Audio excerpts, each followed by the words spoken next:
سوق السيارات عباره عن مصنع ووكلاء وتجار، ودايما في النص كده اللي هي القياده اللي هي بتبقى عند الوكلاء بالذات، هي اللي بتبقى رمانة الميزان ما بين المصانع وما بين الزبون الاخير. ولما بنتكلم عن القياده، هو القياده ناس، والناس دي بتتعامل مع عملاء وموظفين والشركات وربحيتها والمصانع. ومن هنا بتيجي رمانة الميزان، ازاي القياده اللي موجوده في الوكيل هي بتعرف توازن ما بين ده. معايا النهارده مينا، منورني يا مينا. ازيك يا شادي، عامل ايه؟ وانا عارف ان انا اخدت المقدمه دي للحته دي لسبب، ولان هو لسبب في نفس يعقوب. انه انا عارف ان انت صنايعي شغل.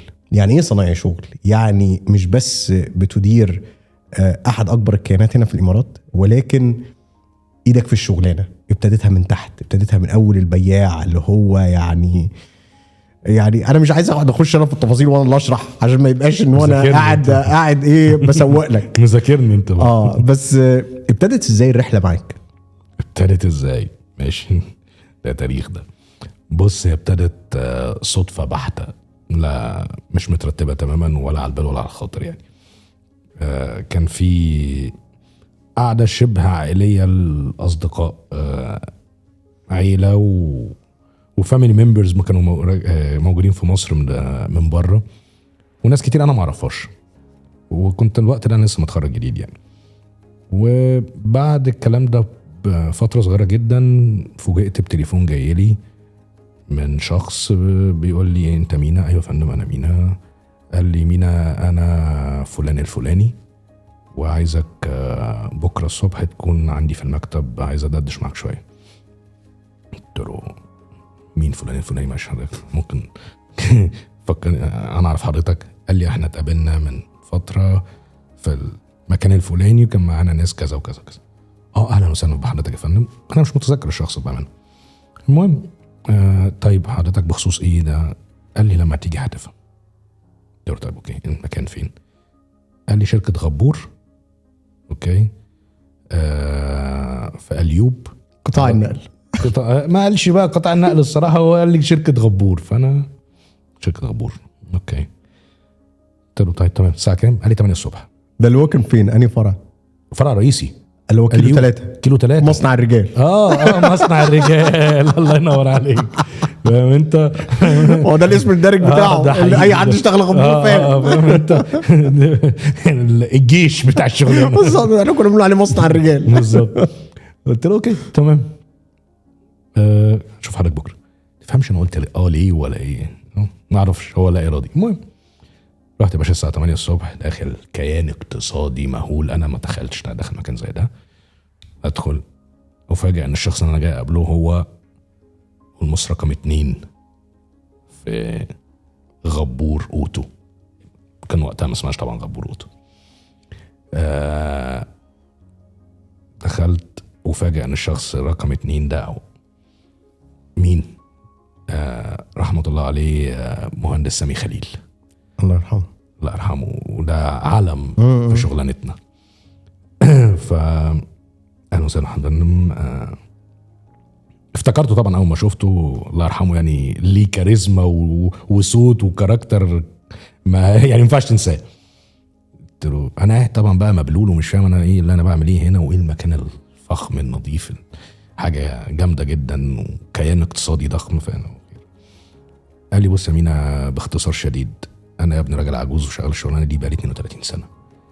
انا لما قابلتك في اليوم اللي اتقابلنا فيه والقعده اللي قعدناها دي، شفت طريقه كلامك واسلوبك في كذا موضوع اتفتح، ان الشخص اللي قدامي ده كاركتر بياع. قلت له مين ده اللي هو الشخص اللي قدامي؟ مين مين؟ قال لي انت. قلت له اوكي، انا هشتغل بياع يعني، انا بياع مش ما ببيعش حاجه يا باشا.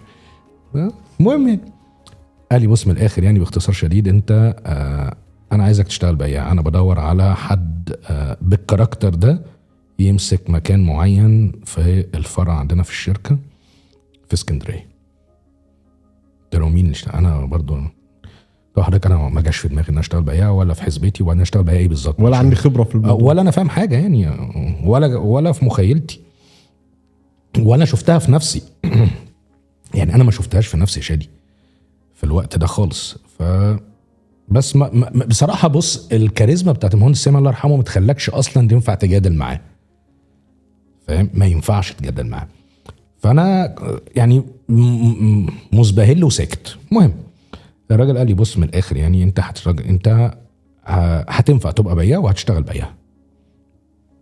قلت له طيب ماشي، المفروض ان انا اقول ايه؟ حاضر اوكي تحت امر حضرتك.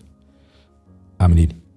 قال لي انت هتطلع دلوقتي انترفيو مع رئيس قطاع المناقصات. قلت له دلوقتي اطلع انترفيو؟ الاسم اصلا والتايتل اللي هو قاله لي خضني يعني.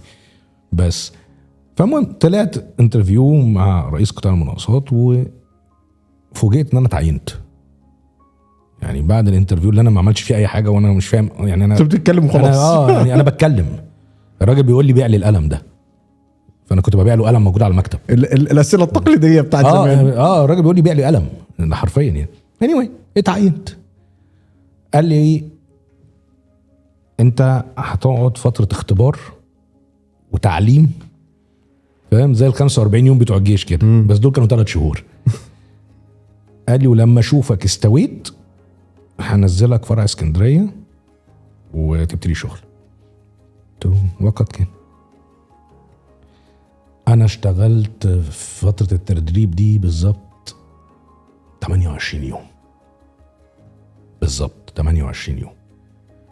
وحصل موقف ما كلاش ما بين البياع اللي ماسك فرع اسكندريه اللي انا رايح امسكه وما بين مدير في قطاع حكومي مهم. فانا كنت سامع الحوار الداير، فقلت له باشمهندس ممكن بعد اذنك احاول الم الموضوع ده اشوفها.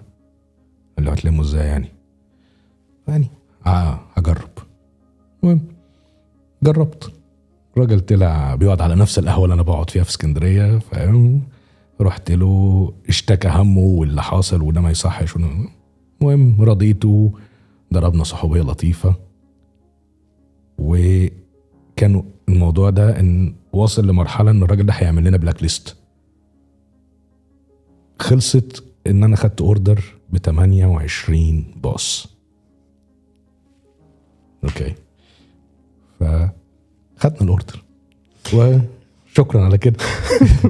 لقيت نفسي مستدعى في مكتب مهندس سامي الله يرحمه. عملتها ازاي؟ لا ولا مينا، بكره الصبح تنزل تستلم شغلك في مكتب اسكندريه بالطريقه والتون دي. يا باشمهندس بس. طيب ده هيوديني للسؤال اللي هو اللي بعد كده. يعني انت لقيت نفسك فعليا في الكوميرشال؟ صح؟ انا اكتشفت نفسي في الكوميرشال. انا اكتشفت مينا اللي انا ما اعرفوش، اللي انا ما تخيلتش انه موجود. ده اللي انا اقدر اقوله لك. طب بص يا مينا، هو انا هضيف لك حته هنا، لان هو ده السبب ان انا دخلت الدخله دي في الحلقه. لان انا صراحه انا مؤمن جدا، وانت يعني نعرف بعض من زمن بالزبط. وان كان ما كناش بنتقابل كتير صحيح، ولكن انا مؤمن ان هي كلمه السر دايما في اي حاجه هي علاقه الناس ببعضيها. ده حقيقي. اللي انت عملته فعليا وازاي بدات المجال هي لانك حطيت ايديك على النقطه اللي ناس كتير بتقعد سنين مش قادره تستوعبها. علاقه الناس. صح. فده يوديني للسؤال التاني. ايه اللي انت عدى عليك في التجربه دي، او يعني في شغلك في النقل، لان ده هياخدنا بعد كده الاسئله اللي بعد كده، حسيت فيه برضو ان انت لقيت نفسك قوي يعني من القصه اللي انت حكيتها دي؟ انك ازاي تكسب ثقه الناس، انك ازاي تبني علاقه قويه مع الزباين. اللي اتعلمته في مدرسه غبور وفي شغلانه النقل مش انك تبيع، انك تدخل تبني علاقه. لو بنيت علاقه بعت، لو ما بنيتش علاقه ما بعتش، ولو بعت هتبقى بالحظ وهتبقى مره ومش هتتكرر. لكن لو بنيت علاقه هتكمل. شغلانه النقل وبالذات لما تبتديها من المناقصات الحكوميه في مصر قصه انت ادرى بيها. مبدأها لطيف جدا. المناقصه اللي تنزل وانت ما تعرفش بيها مش بتاعتك بس طب هعرف بيها ازاي؟ انك تانيشيت الانكوايري. طب هانيشيت الانكوايري ايه دي يا جماعه؟ دي جهات حكوميه، احنا هنهزر ولا ايه؟ قال لك لا، الجهات الحكوميه بينزل لها بادجت، والبادجت ده بيتصرف على احتياجاتهم. خلاص، احتياجاتهم دي لو انت عارف بيها من الاول you will be well prepared ان انت تبقى جاهز انك تدخل المناقصه دي بالاوفر المناسب للجهه دي. اوكي، ده الدرس الاول في الشغلانه دي، وده الدرس اللي اتعلمته ان ازاي ان الشغلانه دي قايمه على علاقتك بالناس. لانك لو بنيت علاقه قويه مع الكاستمر بتاعك هتقدر تكسب ثقته، ولو كسبت ثقته بقيت كونسلتنت ليه، فتحلله المشكله. بالظبط. خلي بالك ان هو انت اتكلمت في الموضوع ده لا اراديا وانت بتحكي. بس عشان نوضحه للناس، هو ان انت لما قعدت مع الراجل الاولاني اللي انت قعدت معاه واخدت الاوردر او الامر التوريد بال 28 عربيه، هو لانك حلت له فعليا المشكله وسمعت منه فتفهمت القصه، فلما حلتها هو وثق فيك وبنيت العلاقه. صح، هي عباره عن دايره بتلمس بعض. مظبوط. وهي فعليا بتعمل تكامل حتى في الاداره، لانك بيبقى عندك المقدره انك تحل مشاكل الزباين، واعتقد هو ده سر النجاح اصلا. حتى في نقلتك، او مش بس نقلتك، هو انت لما يعني ربنا يا رب يعني يفتح لك دايما اماكن احسن واحسن تعيش. دايما. بس ده اللي خلى ان انت بقيت النهارده ماسك بي تو بي وبي تو سي. يعني عشان بس الناس اللي هي تبقى بتتفرج علينا، البي تو بي اللي هو قطاع الشركات، وفي نفس الوقت البي تو سي اللي هو قطاع للبزنس تو كاستمر او للعميل النهائي. مظبوط. وهنا انا اقصد بده ايه؟ اللي هو شغل سيارات الركوب اللي هي الملاكي زي ما احنا بنقول في مصر، والنقل وحتى النقل الخفيف. صح. ده هيوديني للسؤال اللي هو اللي بعد كده، ايه الاختلاف بين الثلاث قطاعات دول؟ لا، هو الاختلاف الجذري ما بين النقل وما بين الملاكي، لكن الاختلاف مش جوهري قوي ما بين النقل التقيل والنقل الخفيف، لكن الاختلاف الفعلا جوهري هو ما بين النقل والملاكي. وخلي بالك انا هضيف لك اصلي في الحته دي، لان هو النقل الخفيف مظلوم في النص. ولما بيحصل ان الشركات بتضمه للسيارات الركوب اللي هي العاديه بيتظلم، ولما بيتضم للنقل برضه بيتظلم. صحيح. هو حته كده في النص، فاهم؟ مش يعني ايه، ملهاش اهل شويه مرميه مع النقل التقيل، وفي شركه تانية تلاقيها مرميه مع الملاكي، والدنيا ايه، هايصه. بس ده اكبر قطاع في مبيعات الاوتوموتيف.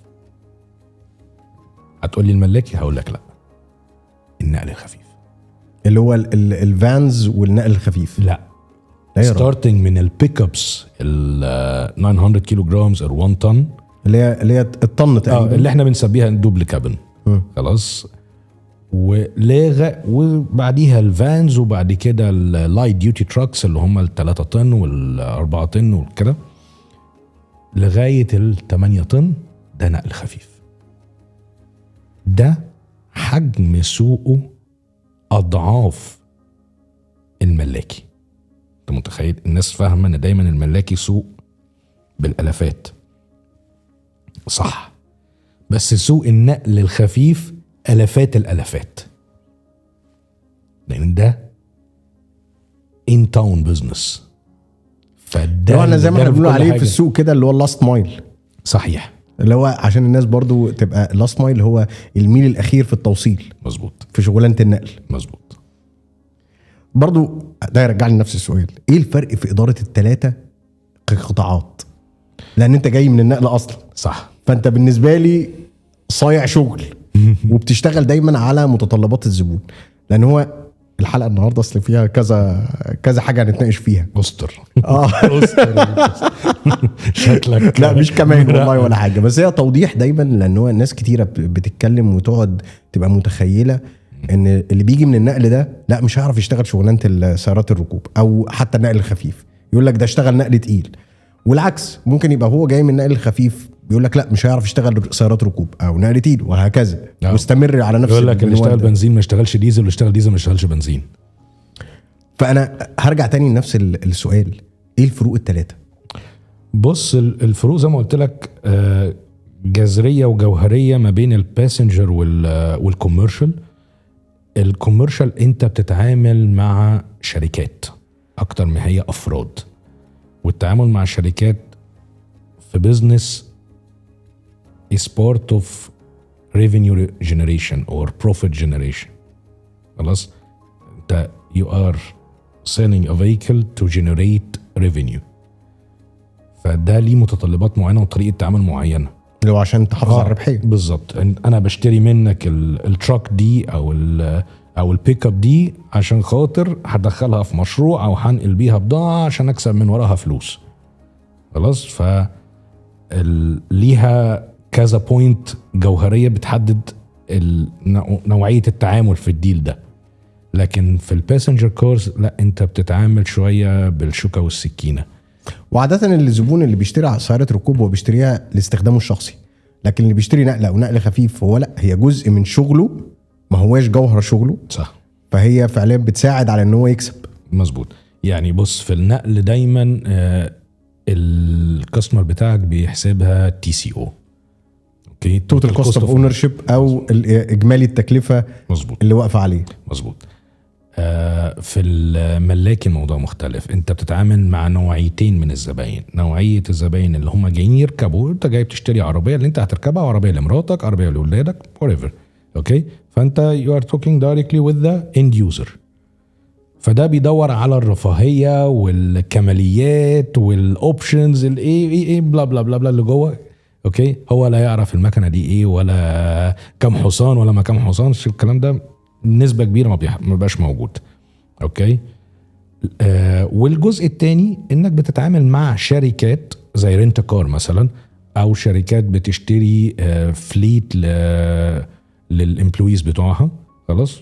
وده بيدور على جزء رفاهيه واوبشنز، وجزء تاني اعتماديه. بالظبط. فطريقه التعامل ما بين النوعين it's completely different. ما ينفعش تتعامل بنفس المنتاليتي مع زبون البي تو بي زي زبون البي تو سي. ده حاجه وده حاجه، ده اتجاه وده اتجاه. ده طريقه تعامل معاه بتكلموا ارقام وديورابيليتي وكوست اوف اونرشيب وحاجات كده، والتاني بتكلموا لا بص الاوبشن ده ايه، وده ودي هتعمل لك ايه، ودي ميزتها ايه عن غيرها، وده الاوبشنز اللي فيها، والريسيل فاليو بتاعها عامل ازاي، وي وي وي وي اوكي، ورفاهيتك انت وقعدتك عامله ازاي في الكرسي والكلام ده. لكن في العربيه النقل هو اللي بيشتري منك ما يفرقش مع السواق اللي هيركب ظهره ورجله، قعده الكرسي، قعده وظبطه الدريكسيون عامله ازاي، مش فارقه معاه. بيتكلمك في حاجات تانية خالص. فالنقل it's more into technicality. الباسنجر it's more into options. وطريقتين مختلفتين، ولازم دايما اللي بيشتغل الشغلانه دي في المجالين to separate his mind when he speaks with this kind of customers or with that kind of customers. That's the point. هقول لك على حاجه، انا عشان كده مبتسم، لان انا بشوف دايما اللي بيشتغل وبيبقى بيدير الثلاث قطاعات دول او الثلاثه فيرتيكلز او الثلاث اقسام دول، هو لما بيكون خلفيته نقل فهو تعود على الشغل على متطلبات الزبون. ففعليا زي ما انت قلت كده، اللي هي في شغلانه النقل انت بتظبط نفسك على الزبون عايز ايه بالظبط. صح. في سيارات الركوب عادة هو بتجيله المواصفات والعربيات وحتى طريقة الخدمة هو تعود عليها، فهو يقول لك والله المواصفة اللي جايه لنا كذا. بتاع النقل متعود ان هو بيغير المواصفة كل شوية. صح. لانه عارف ان كل زبون عنده او كل شركة بتغير ده. اعتقد هو ده الفرق الجوهري بين ان قائد الشركة او المنظومة لما بيكون اتعود وتربى على ده من الاول. عشان كده انا قلت لك انت بالنسبة لي صنايعي شغل. اتعودت على ايه متطلبات الزبون وبتغيرها وانت قاعد. صح. صح. مظبوط. احنا اتعلمناها انك انت قاعد في ميتنج مع الزبون عشان تلبي احتياجاته، مش عشان تفرض عليه اللي انت عايز تديهوله. لا، انت بتشوف النيدز اللي عنده ايه وبتلبيها له. لو قعدت مع الزبون عشان تفرض عليه حاجة هي دي اللي عندك وبس، انت خسرته. مش زي ما احنا بنقول مش هتعرف تزغطها له خالص خالص خالص. ومهما عملت نفسك ان انت مفتح وصايع، الزبون اصيع منك بكتير واشطر منك بكتير وفاهم كويس قوي لانه بيتعامل مع كذا مورد تاني، يعني مش انت بس. فالموضوع بالنسبه لي على الاقل انا ومن وجهه نظري انا build the trust confident، وبعد كده تقدر تعمل اي حاجه تانية. ده يوديني السؤال اللي بعد كده، اللي بيدير منظومه زي كده هل بيعتمد على احساسه بالسوق والديناميكيه بتاعته والاقتصاد حواليه، ولا بس بيشتغل على البيانات؟ لا، لازم يشتغل على الناحيتين. ازاي؟ يعني بص، لو قلنا في سوق زي اللي احنا فيه وفي ايام زي اللي احنا فيها النهارده،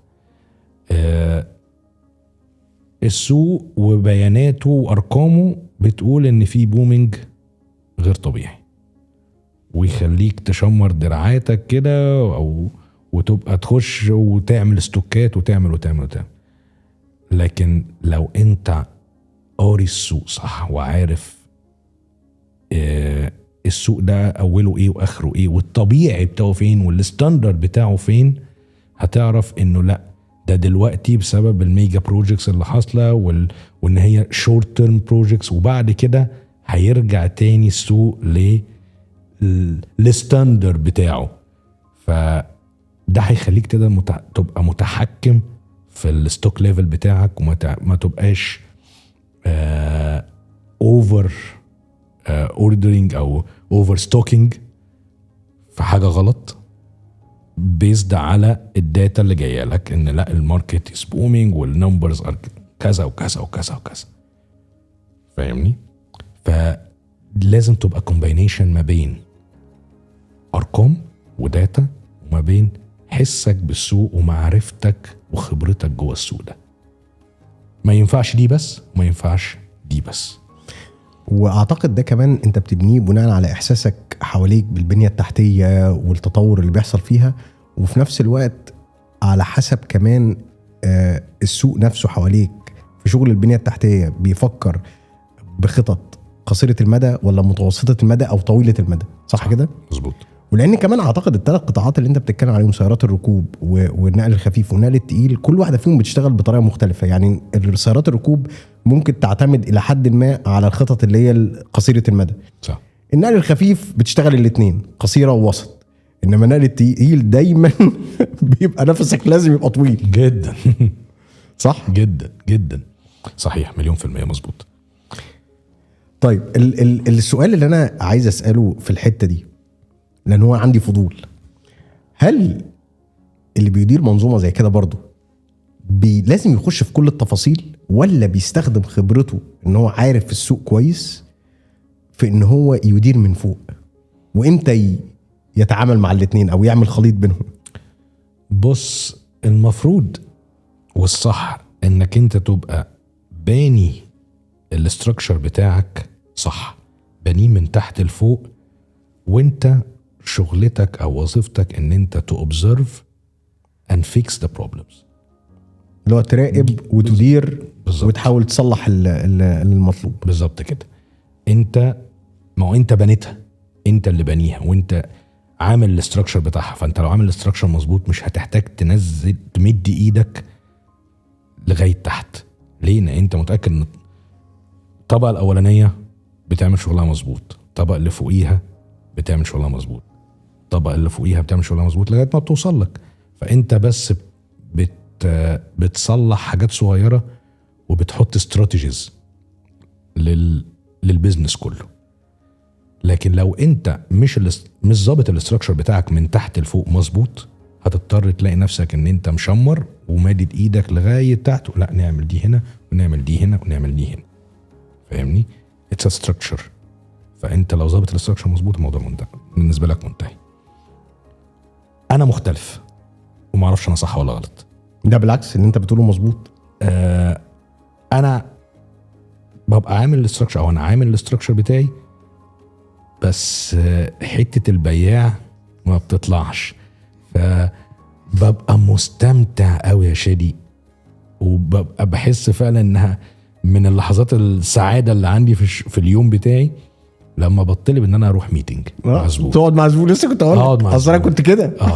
فانك الاحساس ده بالنسبه لي انا رجعت بياع. مع العلم ان احنا ممكن تقعد في القعده انت ما بتتكلمش اصلا في الشغل، انت قاعد بتتكلم ازيك وعامل ايه وبتاع خالص بنسبه 90% من القعده ما بتبقاش بتتكلم عن الدنيا والناس وبتاع والدنيا ماشيه في ايه والكلام من ده بالظبط. وشايف الدنيا ماشيه ازاي السنتين الجايين والوضع عامل ازاي وي ومشاكلك هنا ايه ومشاكلك هنا. كلام بره عن الديل اللي انت داخل تتكلم فيه تماما، و10% بس الكلوزنج بتاع الديل ده وخلاص. بس دي صدقني يا شادي بالنسبه لي انا اسعد لحظه في يومي اللحظه دي، الميتنج اللي انا بطلب ان انا اروحه دي عشان خاطر اخلصه. بص دي بتاخدني في حته تانية اكتر مليون مره من قعده المكتب بقى والريبورتات والتارجت هنا ايه والريفينيو هنا ايه والبروفيت النهارده ايه والجي بي عامل ازاي، كل الكلام ده. نروح للجزء اللي هو اللي جاي بقى بتاعنا، وده جزء ممتع. اوكي. في مقولة كده مقصورة في مجال السيارات دايما يقول لك ما ينفعش يجي اللي يدير مؤسسة كبيرة فيها 3 قطاعات، سيارات ركوب ونقل خفيف ونقل تقيل، يبقى خلفيته نقل. يقول لك لا، انا اجيب بتاع العربيات الركوب او الملاكي او الباسنجر كارز يعني هو اللي يركب فوق، ايمانا منهم ان هو سيارات الركوب بتحتاج معاملة خاصة مع الزباين اللي هي من ناحية الرفاهية ومن ناحية الدلع زي ما احنا بنقول، وان هو بتاع النقل دايما بيتعامل من ناحية اللي هو ايه، ايوه يعني عايزين ايه. انا واحد من الناس عشان اقول لك رأيي انا قبل ما انت تجاوب، عشان ابقى انا خلصت ذمتي. انا عمري ما امنت بده، لان انا كنت بشوف بتاع النقل بالعكس بيقدر يقرأ اسرع واحساسه في السوق اعلى، وبيبقى شايف الدنيا رايحه فين، وبل بالعكس هو بيبقى عنده الاحساس بتاع الكاستمر سيرفيس. الفرق الاساسي بين النقل والملاكي او السيارات الركوب ان في سيارات الركوب الانظمه بتعرف تقرا الكاستمر ساتسفاكشن او معدلات او مؤشرات رضا العميل. في النقل انا بشوف معدل رضا العميل هو فعليا لو زباينه مكمله معاه ما بتشتكيش منه. صح. لان عميل النقل لو هيشتكي الدنيا كلها بتسمع صوته. السوق كله بيعرف. قول لي رايك الاول يا الله. انا عارف انا طولت بس الصراحه اصل الموضوع ده ممتع جدا. بص دي يعني اختلفت اراء السوق في الحته دي، بس انا بقول لك رايي انا مع رايك. بتاع النقل يقدر يدير الملاكي، وبتاع الملاكي يقدر يدير النقل، بس اداره بتاع النقل اللي جاي من باك جراوند نقل للملاكي اسرع واقوى. ليه؟ احنا قلنا من شويه ان بتاع النقل شغلته انه يقعد مع الزبون يديله اللي يشوف هو عايز ايه ويديهوله، مش يبيع له اللي عنده، بيفصل الحل بالظبط. فده اللي هتعمله مع زبون الملاكي، فاهم؟ لكن بتاع الملاكي اللي اصله ملاكي هو عنده ريدي ميد برودكت، فجاي يديه للزبون زي ما هو، مش متعود على التفصيل. هو مش ترزي، بتاع النقل ترزي.